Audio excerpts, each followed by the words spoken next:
자, 한 절씩 교독해 보겠습니다. 모든 것이 내게 가하나 다 유익한 것이 아니요 모든 것이 내게 가하나 내가 무엇에든지 얽매이지 아니하리라. 음식은 배를 위하여 있고 배는 음식을 위하여 있으나 하나님은 이것저것을 다 배하시리라. 몸은 음란을 위하여 있지 않고 오직 주를 위하여 있으며 주는 몸을 위하여 계시느니라. 하나님이 주를 다시 살리셨고 또한 그의 권능으로 우리를 다시 살리시리라. 너희 몸이 그리스도의 지체인 줄을 알지 못하느냐? 내가 그리스도의 지체를 가지고 창녀의 지체를 만들겠느냐? 결코 그럴 수 없느니라. 창녀와 합하는 자는 그와 한 몸인 줄 알지 못하느냐? 일러스되 둘이 한 육체가 된다 하셨나니 주와 합하는 자는 한 영이니라. 음행을 피하라. 사람이 범하는 죄마다 몸 밖에 있거니와 음행하는 자는 자기 몸에 죄를 범하느니라. 너희 몸은 너희가 하나님께로부터 받은 바 너희 가운데 계신 성령의 전인 줄을 알지 못하느냐? 너희는 너희 자신의 것이 아니라 같이 읽겠습니다. 값으로 산 것이 되었으니 그런즉 너희 몸으로 하나님께 영광을 돌리라. 아멘. 자, 오늘 우리가 읽은 이 본문은 바울이 모든 것이 가능하다라고 말하는 자유방임주의자들의 주장에 도전하면서 그리스도인이 해야 될 일과 그리스도인이 하지 말아야 될 일들을 말씀하는 내용입니다. 13절을 보면 음식은 배를 위하여 있고 또 배는 음식을 위하여 있으나 하나님은 이것저것을 다 폐하시리라. 몸은 음란을 위하여 있지 않고 오직 주를 위하여 있으며 주는 몸을 위하여 계시느니라. 그렇게 말씀합니다. 음식은 배를 위하여 있고 배는 음식을 위하여 있다. 이것이 그 당시 세상적인 인식입니다. 그러니까 이 인식 자체가 틀리지는 않습니다. 그러니까 음식은 배를 위해서 있고 또 배고픔을 위해서 음식이 있다. 그런데 이 말에 고린도 사람들이 이 말을 하는 이유는 뭐냐면 음식은 배를 위해서 있고 배는 음식을 위해서 있는 것처럼 이 몸은 정욕을 위해서 있는 거다. 그래서 배고프면 음식을 먹는 것처럼 이렇게 이 몸이 정욕에 갈망이 생기면 그냥 그 배고픔을 해결하는 것처럼 음식의 배고픔이나 정욕의 이 갈망이나 똑같은 거다. 그러니까 이 정욕이 그냥 우리 몸을 위해서 있는 거니까, 그러니까 정욕을 해결하는 그게 별로 문제가 되지 않는다라고 생각하는 것이 그 당시 고린도 교회, 고린도 지역 사람들의 생각이었습니다. 음란에 대한 이 성적인 문제에 대해서 굉장히 자유분방한 그런 도시 사람들의 생각이었습니다. 그러니까 앞에 부분은 맞는 말이지만 고린도 사람들이 뒤에 생각하는 이 음란에 대한 이야기는 안 맞는 겁니다. 그래서 이 13절에서 이야기하면서 하나님은 앞에 있는 음식과 배 이것저것 다 폐하신다. 이 말은 이 땅에서 임시적인 내용이다. 이 땅이 끝나는 날 다 끝난다. 하지만 몸은 음식하고 다르다. 몸은 음식하고 다르기 때문에 이 음식은 일시적으로 우리에게 필요한 부분들을 먹고 하지만 때가 되면 하나님께서 다 이제 음식이 필요할 없을 그때가 오겠지만 몸은 폐하고 이런 부분이 아니기 때문에 몸은 음란을 위해서 있는 게 아니다. 몸은 주를 위해서 있는 거다. 그리고 주를 위해서 우리가 있는 거다라는 것으로 바울이 말씀합니다. 이 세상에 존재하는 것들은 그것이 어떤 것이든 다 있어야 될 존재 이유가 다 있기 때문에 존재하는 겁니다. 그 존재 이유 때문에 가치 있는 존재가 될 수 있습니다. 음식은 줄인 배를 채우기 위해서 있습니다. 모든 전기 제품들은 인간의 생활에 여러 가지 편리를 제공해 주기 위해서 있습니다. 그렇다면 우리의 몸은 왜 있는 것일까요? 오늘 본문은 주를 위해 있다라고 말씀합니다. 자, 13절을 보면 다시 한번 보면 음식은 배를 위하여 있고 배는 음식을 위하여 있으나 하나님은 이것저것을 다 배하시리라. 몸은 음란을 위하여 있지 않고 오직 주를 위하여 있으며 주는 몸을 위하여 계시느니라. 그렇게 말씀합니다. 여기서 우리 몸이 주를 위하여 존재한다라는 것을 바울이 말합니다. 오늘 많은 사람들이 타락하고 방종해서 자기 몸을 음란의 도구로 쉽게 전락시키고 온갖 불의의 도구로 사용하는 그런 모습이 있습니다. 그러나 본문은 음식이 배를 위하여 있을 수는 있지만 우리의 몸이 음란하고 불의한 일을 위하여 있는 것이 아니다. 주님을 위하여 있는 것이다 라고 분명하게 말한다는 겁니다. 그러면서 14절에 하나님이 주를 다시 살리셨고 또한 그의 권능으로 우리를 다시 살리실 것이다. 우리의 몸은 그냥 음식이 시간이 지나고 나면 그냥 폐기 처분하는 것처럼 그렇게 끝나는 게 아니라 우리의 몸은 주님이 지금도 우리를 죄 가운데 구원하셨지만 장차 주님이 부활하시는 날, 재림하시는 날 우리의 몸을 온전한 몸으로 회복시킬 것이다 라고 이야기합니다. 이 말씀은 주님께서 강림하시는 날 지금 우리의 이 몸을 영광스러운 몸으로 다시 변화시켜서 하나님 일으키실 것이라는 그런 말씀을 거기 담고 이야기하는 겁니다. 지금 우리가 예수를 믿어 구원받았지만 영혼만 구원받았을 뿐 우리의 몸은 아직 완전한 구속을 받지 못했습니다. 주님이 다시 오시는 그날 우리의 몸이 완전한 구원을 받게 된다라는 겁니다. 그러므로 우리는 지금 우리의 완전한 구원을 기다리는 자들입니다. 그러니까 하나님께서 우리의 영과 혼과 육을 온전하게 하나님 앞에 회복하는 날, 그 날을 기다리는 사람들이 우리들입니다. 우리가 정말 구원받은 성도요, 앞으로 우리의 몸에 완전한 구속을 기다리는 성도라면 결코 우리의 몸을 음란의 도구로, 불의의 도구로 그렇게 함부로 드릴 수는 없다는 겁니다. 오직 주님을 위해서 우리의 몸을 관리하고 또한 사용하는 그런 삶을 살아야 된다는 겁니다.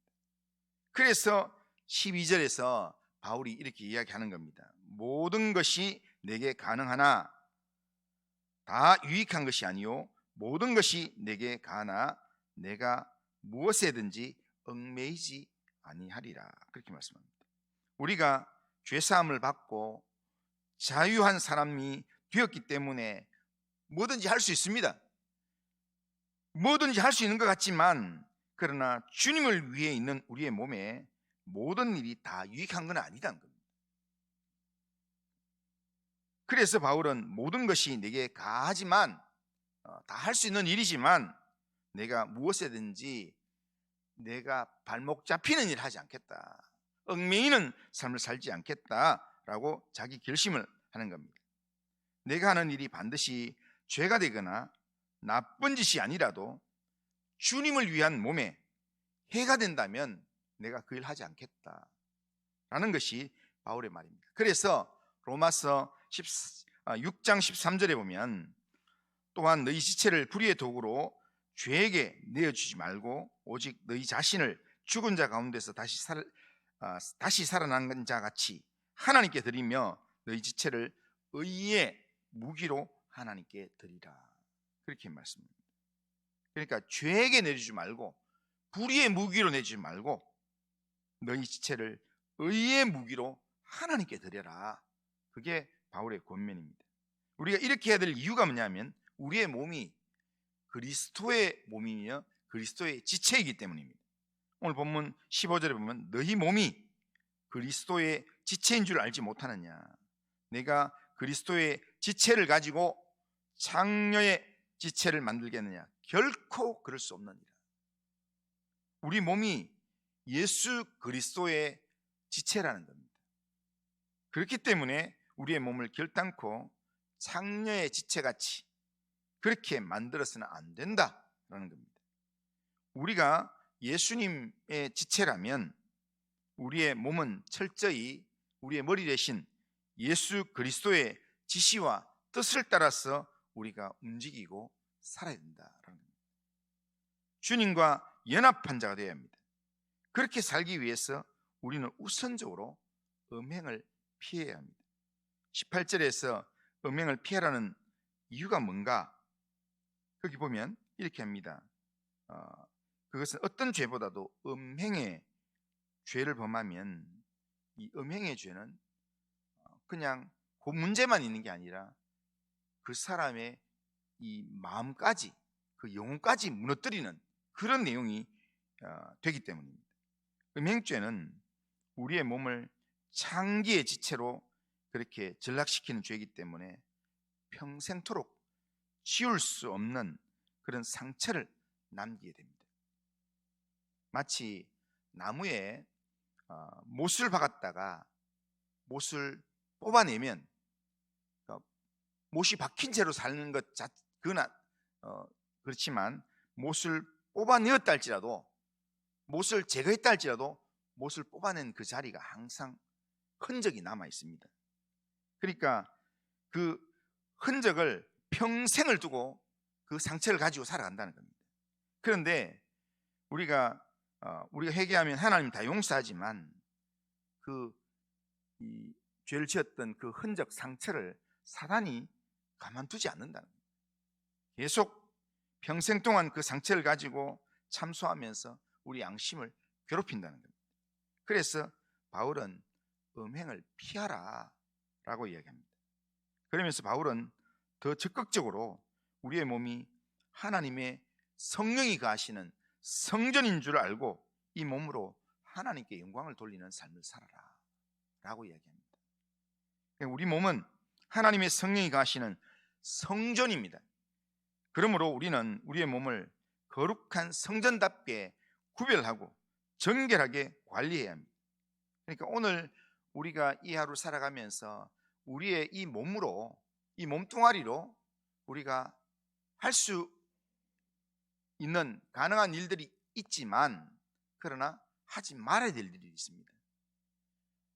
하나님께서 내 몸을 구원하시고 완전히 구속하실 그날을 기다리면서 하나님께서 이 몸을 우리를 예수 그리스도의 지체로 우리를 불러주셨다면 이 몸을 내가 내 육신이 하고 싶은 대로 내 육신이 원하는 대로 아무 일이나 하고 그렇게 지내는 게 아니라 모든 일이 가능하지만 유익한 일이 아니라면 모든 일이 가능하지만 이게 덕을 세우는 일이 아니라면 하지 않는 게 그게 성도의 일이라는 겁니다.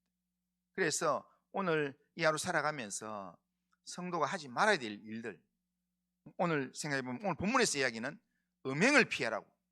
그런데 음행만 피해야 될 게 아니라 이 몸이 하나님의 성령이 거하시는 전이고 이 몸이 예수 그리스도의 지체라면 성도로서 이 몸으로 하지 말아야 될 일들 성경 깨닫게 하시는 그런 내용이 있다면 이 몸을 가지고 내가 내 몸인데 라고 생각하면서 함부로 행동하는 삶들은 살지 않아야 된다는 겁니다. 과식하는 것도 과음을 하는 것도 과욕을 부리는 것도 오늘 우리의 삶 가운데서 성도가 하나님이 내 안에 계시기 때문에 하나님 앞에서 이게 하나님께서 기뻐하실 일인가? 이게 하나님 앞에서 유익한 일인가? 이것을 물으면서 그 물음에 유익하다는 말에 예스가 안 된다면 그 부분은 우리가 멈춰야 합니다. 그리고 우리가 하지 말아야 될 일 말고 우리가 해야 될 일이 있습니다. 적극적으로 해야 될 일. 오늘 내 몸이 하나님이 가시는 성령의 전이라면, 하나님께서 내게 함께 하시는 그런 하나님의 전이라면, 하나님이 나와 함께 늘 동행하신다면 내가 적극적으로 해야 될 일, 하나님께 영광을 돌리는 일, 덕을 세우는 일들, 하나님께 영적인 유익이 되는 일들, 그런 일들을 내가 살아가겠습니다. 그런 믿음의 결단 가지고 오늘 이 하루를 살아가면 좋겠습니다. 하나님이 우리에게 우리의 몸을 주시고 우리에게 자유를 주셨지만, 이 자유를 나의 이 만족과 나의 이심을 채우는 일에 사용하는 게 아니라, 이 내 자유를 하나님의 영광과 또한 하나님께서 내 몸에 주신 영적인 유익을 위해서 내가 사용하려고 결단하고, 그렇게 절제하고 믿음의 선택을 하고, 그리고 하나님의 말씀에 인도함을 받는 그런 이 하루의 삶을 살아가기를 주님의 이름으로 축원합니다. 기도하겠습니다. 거룩하신 하나님 아버지, 우리의 영혼을 구원하시고 주님 재림하시는 날 우리의 육신까지 완전한 구속을 이루기 위해서 우리에게 우리의 몸을 관리하라고 그렇게 말씀하시는 그 주님 말씀을 듣습니다. 하나님, 우리가 가능한 일이라고 함부로 절제하지 못하고, 하나님 내 이심을 채우기 위해서 그렇게 방임하는 그런 삶을 살지 않도록 하나님 우리 영혼을 깨워주시고, 오늘도 하나님께서 내게 원하시는 내 몸이 예수님의 지체라는 것, 성령이 거하시는 전이라는 사실을 기억하면서 할 수 있지만, 그러나 유익이 되는지, 이게 하나님의 교회에 덕이 되는지, 이것이 하나님께 영광이 되는지 하나님 물으면서 절제하는 믿음의 삶을 살게 하시며, 하나님 아버지여, 하나님의 의의 도구로 하나님 앞에 드리며 하나님 기뻐하시는 삶을 이 하루 살 수 있도록 은혜를 베풀어 주옵소서. 오늘도 하나님, 모든 것이 가지만 모든 것이 유익한 게 아니다 라는 말씀을 기억하며, 하나님 우리의 몸을 하나님 영광을 위해서 온전히 헌신하는 믿음의 삶을 살 수 있도록 은혜를 베풀어 주옵소서. 우리의 삶을 주님께 맡깁니다. 주님 인도하여 주옵소서. 예수님의 이름으로 기도드리옵나이다. 아멘.